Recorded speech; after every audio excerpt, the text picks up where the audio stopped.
লক্ষ্মীঝাঁপি সিরিয়ালে আজকের পর্বে আপনারা দেখতে পাবেন ঝাঁপি দীপকে বলে, তুমি কেন সবাইকে সব সত্যিটা কথা বললে না? সব কিছু জানার পরেও তুমি এভাবে কথাটাকে এড়িয়ে গেলে, ওদেরকে বাঁচিয়ে দিলে। তখন দীপ বলে যে হ্যাঁ, আমি বাঁচিয়ে দিলাম। কেন আমি বাঁচবো না ওদেরকে?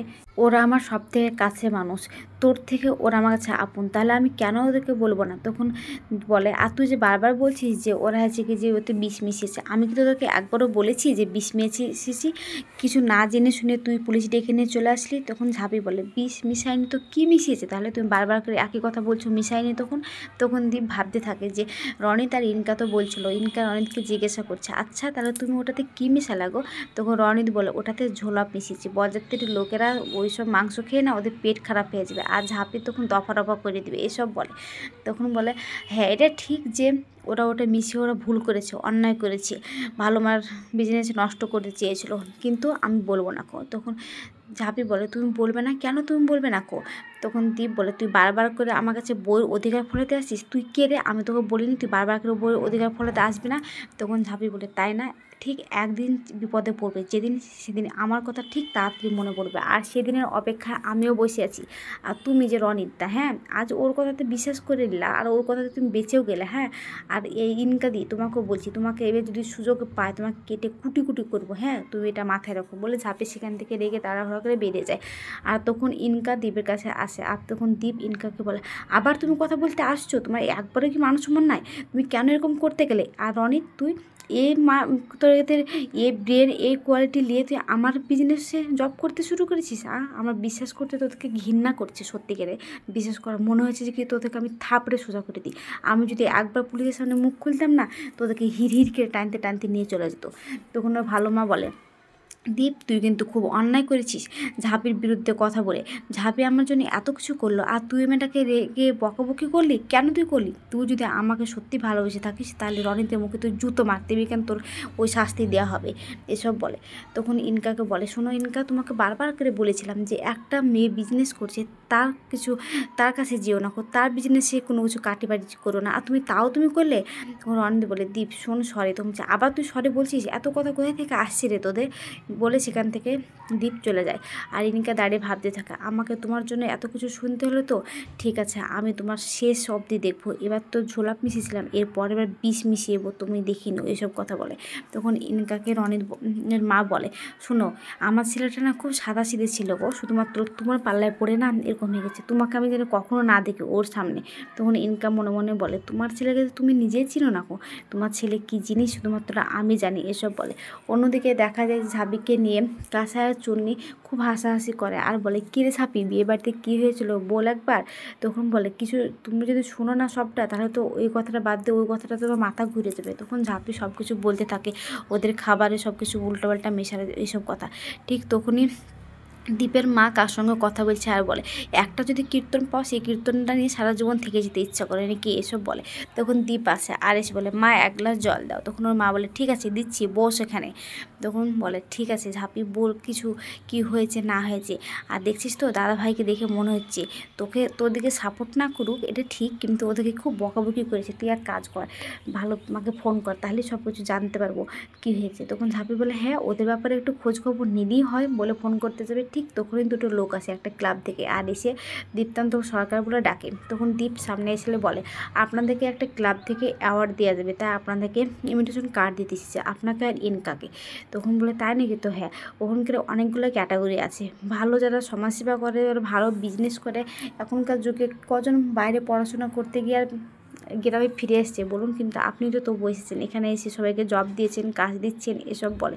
তখন বলে, অবশ্যই কিন্তু কালকে আসবেন, নেন কার্ড। তখন বলে, কালকে? তো হ্যাঁ তাহলে কালকে নাকি? তো হ্যাঁ, তার জন্যই তো তাড়াহুড়ো করে এত রাত্রে আপনাদেরকে কার্ডটা দিতে আসলাম। তখন বলে, অবশ্যই যাব, কেন যাব না? আমাদেরকে যে এত তাড়াতাড়ি মানুষের মনে ধরেছে তার জন্য যাব। বলে ওরা চলে যেতে গেলে আবার বলে, স্যার একটা কথা বলার ছিল, আপনার স্ত্রী ঝাঁপি, ওকে একটু ডেকে দেন না। তখন কাসাই বলে যে, হ্যাঁ হ্যাঁ দাদা এ তো ঝাঁপি। তা বলে, তখন ঝাঁপি যায় আর বলে, কী হলো দাদা? তখন বলে, আপনারও কিন্তু ইমিগ্রেশন কার্ড আছে, আপনিও কিন্তু ওখানকার উপস্থিত থাকবে, আপনারও কিন্তু ওখানকার সব কিছু কাজ দেখবে, এসব বলে। তখন বলে, ঠিক আছে, বলে কার্ডটা ধরে। আর তখন দীপের মা বলে আপনার কোথাও ভুল হচ্ছে, ঝাঁপির কেন নাম থাকবে, ঝাঁপি তো কিছু করে না। তখন বলে না, আমরা সব কিছু ভালো করে সার্ভে করে এসেছি, ওই বলে সেখান থেকে চলে যায়। আর তখন চুন্নি আর ঝাঁপি সবাই আনন্দ করতে থাকে এখানে। আর কাসাই বলে ঝাঁপি যে অ্যাওয়ার্ডটা পাবে তার কি মনে আছে, অন্য কেউ তো পেতে পারে। তখন চুন্নি বলে এর বা কী হলো দিদি ভাই। তখন ঝাঁপি বলে ঠিক আছে তুই যা ভেতরে, আমি দেখছি কাসাইদের কী হলো। তখন ভেতরে গিয়ে কাসাই ঠাকুরের সামনে দাঁড়িয়ে বলে আর জানে নীলুদাই জানে পায় অ্যাওয়ার্ডটা। তখন কাসা ঝাঁপি আসে আর ঝাঁপি এসে বলে আচ্ছা কাসা দি তোমার কী হয়েছে গো, আমি অ্যাওয়ার্ডটা পেলে কি তুমি খুশি না? তখন বলে না রে, তুই কিছু মনে করিস না, সরি, আমি না তোর জন্য ঠাকুরের কাছে প্রার্থনা করতে পারবো না যে তুই যাতে অ্যাওয়ার্ডটা পাস। আমি না ওই ক্যাটাগরিতে আমি দেখেছি নীলুদার নাম আছে, তাই নীলুদার জন্যই কিন্তু আমি ঠাকুরের কাছে রাত দিন 24 ঘন্টা প্রার্থনা করছি। তো বলে হ্যাঁ ঠিক আছে, নীলুদা তো ভালো কাজ করে, দেশের সমাজসেবা করে, রক্তদান করে, তাহলে আমিও চাই আজ এখন থেকে আমিও কিন্তু ঠাকুরের কাছে মন থেকে প্রার্থনা করবো যাতে নীলুদা যেন অ্যাওয়ার্ডটা পায়। তখন কাসাই বলে কী বলছিস তুই, তোর জন্যে, তুই দাদা ভাইয়ের জন্য করবি না? তখন বলে না গো, আমি যে এত তাড়াতাড়ি মানুষের মন জয় করতে পেরেছি এটাই আমার কাছে অনেকটা। আর রইল বাকি তোমার দাদা ভাই, ও যে মানুষের যে অমঙ্গলে ব্যবসা করে না, ওর জন্য আমি কিন্তু প্রার্থনা করতে পারবো না যে ভালো মানুষের ভালোবাসা পাক, এসব বলে। অন্যদিকে দীপের মা ফোন করে ইনকাকে আর বলে ইনকা তুমি কি চুপচাপ বসে আছো, তোমার আর বাবানের সঙ্গে ওই ঝাঁপিয়ে যাবো অ্যাওয়ার্ড নিতে, তুমি কি একবারে কিছু করছো না গো? তখন ইনকা বলে না না না, এটা হতে পারে না, কিছু একটা করতেই হবে। শোনো একটা কথা বলি তোমাকে, তুমি এমন একটা ব্যবস্থা করো যাতে ওই ঝাঁপির না উঠে দাঁড়াতে না পারে, হাত পা সব যেন গুঁড়ো হয়ে যায়। তখন দীপের মা বলে না গো, আমি এখান থেকে কিছু করতে পারবো না, আমি যদি বাবানের কাছে ধরা পড়ে যাই তাহলে তুমি কিছু করো। তখন বলে ঠিক আছে আমি কিছু করছি, কিন্তু তোমাদের বাড়ির পেছনে যে কলপাটটা আছে সেখানে তুমি একবার ঝাঁপিকে পাঠাতে পারবে তো? ঠিক আছে পারবো সেখানে, এ বলে ফোনটা রেখে দেয়।